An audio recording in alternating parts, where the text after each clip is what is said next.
Ceci est un véritable cerveau humain. Enfin, ce qu'il en reste, un nuage de cendres brûlant l'a transformé en verre.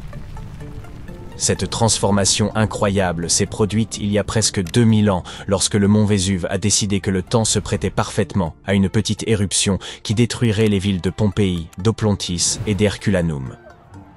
Ce cerveau appartenait à un jeune homme qui vivait en 79 de notre ère à Herculanum. Pas la ville romaine la plus célèbre, mais ce fut le premier endroit à être découvert sous les cendres du Vésuve, en 1709. Environ 200 ans plus tard, des archéologues ont trouvé les restes de ce jeune homme allongé à plat ventre sur un lit. Toute la fumée et les cendres l'avaient probablement désorienté et, tandis que la plupart des citoyens d'Herculanum se précipitaient vers le rivage, espérant être secourus, notre homme s'était retrouvé piégé à l'intérieur d'une maison et avait perdu connaissance. Étrangement, cela a sauvé son cerveau de la destruction totale. Mais comment diable un cerveau peut-il se transformer en verre ? Eh bien, lorsque le mont Vésuve est entré en éruption, il n'a pas expulsé seulement de la lave, il a également envoyé un nuage de cendres vraiment super chaud avant que la lave solidifiée puisse s'écouler. Ce type de lave, connu sous le nom de coulée pyroclastique, peut atteindre une température de 465 degrés Celsius, ce qui est assez insensé. C'est suffisamment chaud pour faire fondre votre cerveau, mais pas assez pour le transformer en verre. Cependant, le nuage de cendres, lui, peut atteindre des températures comprises entre 500 et 600 degrés. Mais pour transformer quelque chose en verre, vous n'avez pas seulement besoin de chaleur, vous avez aussi besoin d'un refroidissement rapide. Pour faire simple, vous devez chauffer l'objet à une température suffisamment élevée pour qu'il fonde et devienne liquide. Si vous le laissez refroidir lentement, les molécules de ce liquide commenceront à s'organiser calmement en forme de cristaux. Mais si l'objet refroidit très rapidement, il se solidifiera en gardant la forme prise par le liquide. Un peu comme quand on fait des glaçons. Si vous versez de l'eau dans un bac et que vous le mettez au congélateur, elle se transformera en glace parce qu'elle refroidit rapidement. Mais si vous laissez l'eau à température ambiante, elle s'évaporera lentement. Cela signifie que le cerveau a fondu en raison d'une température extrêmement élevée. Mais avant qu'il ne puisse cristalliser, par exemple, ou simplement s'évaporer, il est devenu très froid. Le flux de l'éruption n'était pas assez chaud. Mais le nuage de cendres qui a atteint la ville avant la coulée pyroclastique l'était assez pour déclencher ce processus, et assez rapide aussi pour partir juste au bon moment. Pour déterminer la température exacte nécessaire à cette transformation d'un cerveau en verre, les scientifiques ont utilisé une technique appelée calorimétrie différentielle à balayage. Ce nom sophistiqué signifie essentiellement qu'ils chauffent des éclats de verre, afin de pouvoir observer le moment où ils commencent à changer de forme. Ils ont découvert que le nuage de cendres devait être à exactement 510 degrés Celsius pour que les cellules cérébrales se mettent à fondre. Maintenant, souvenez-vous de ce que j'ai dit à propos de cet homme qui se trouvait à l'intérieur d'une maison alors que la plupart des citoyens étaient à l'extérieur. Eh bien, ces gens ont également été exposés à ce changement de température, mais ils ne se sont pas transformés en verre car ils n'étaient pas protégés par les murs d'un bâtiment. La protection offerte par le crâne a sûrement aidé notre homme, mais ce n'était pas suffisant. Et comme les autres n'étaient pas protégés par des murs de briques, leurs cerveaux sont simplement partis en fumée. Et avant que vous ne me le demandiez, sachez que non, aucune autre partie de son corps ne s'est transformée en verre. Vous voyez, il faut un peu de liquide pour que le processus de fabrication du verre se produise. Le cerveau contient beaucoup d'eau et de graisse, ce qui en fait un candidat idéal pour ce processus de vitrification.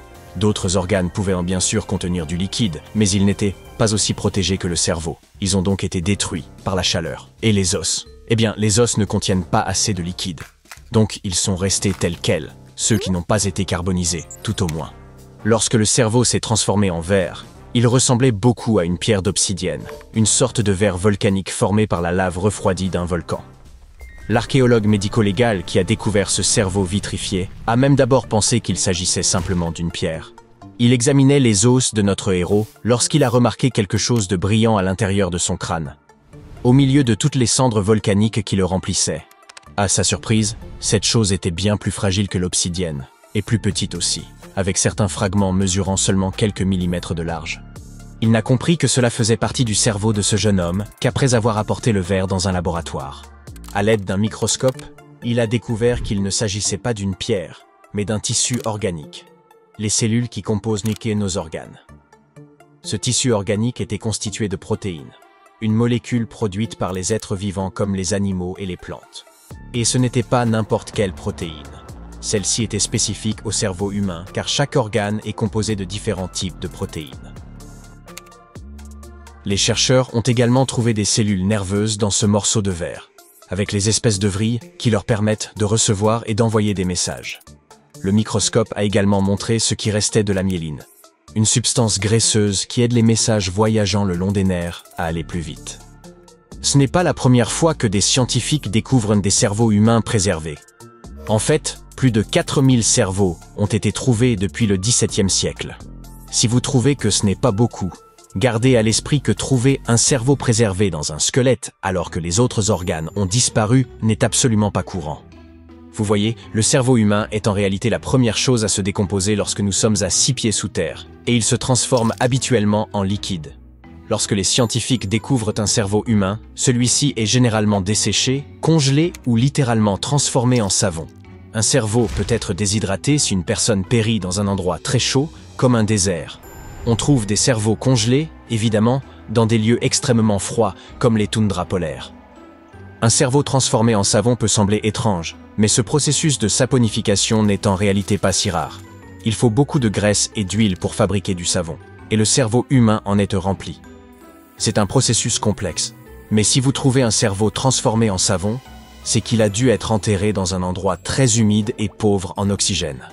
En 1982 par exemple, des ouvriers ont découvert des dizaines de squelettes humains dans un étang en Floride. Ils avaient tous 8000 ans, et 91 d'entre eux avaient encore le cerveau à peu près intact. Et par intact, j'entends qu'ils s'étaient transformés en une sorte de gelée savonneuse. Au cours des années 2000, les cerveaux de 45 personnes ont été découverts en Espagne, préservés grâce à ce processus de saponification. Cette découverte a aidé les chercheurs à comprendre la composition chimique du cerveau et à connaître les conditions météorologiques qui régnaient au moment du décès de ces personnes. Les scientifiques ont également découvert en Turquie 2 cerveaux âgés de 3700 ans, appartenant à un homme d'âge moyen et à un adolescent qui tentèrent de fuir une attaque. Cette fois, les cerveaux s'étaient transformés en charbon en raison d'un incendie à très haute température. Mais bien que leur crâne ait préservé leur cerveau dans cet état, le processus de chauffage et de refroidissement n'a probablement pas été assez intense pour les vitrifier. Mais ça, c'est la première fois dans l'histoire que des scientifiques trouvent un cerveau qui s'est naturellement transformé en verre. C'est un peu comme de découvrir une licorne, mais d'une manière scientifique. Alors, que signifie cette découverte? Eh bien, pour commencer, elle nous offre un aperçu de la vie de ces gens qui vivaient à cette époque lointaine. Deuxièmement, les scientifiques ont appris une technique incroyable pour préserver le cerveau humain.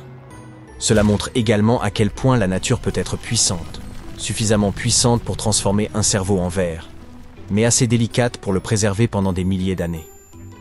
Alors, faisons un clin d'œil au jeune homme qui a, sans le savoir, contribué ainsi au progrès de la science. Il n'avait probablement aucune idée que son cerveau deviendrait un jour la vedette d'une découverte révolutionnaire.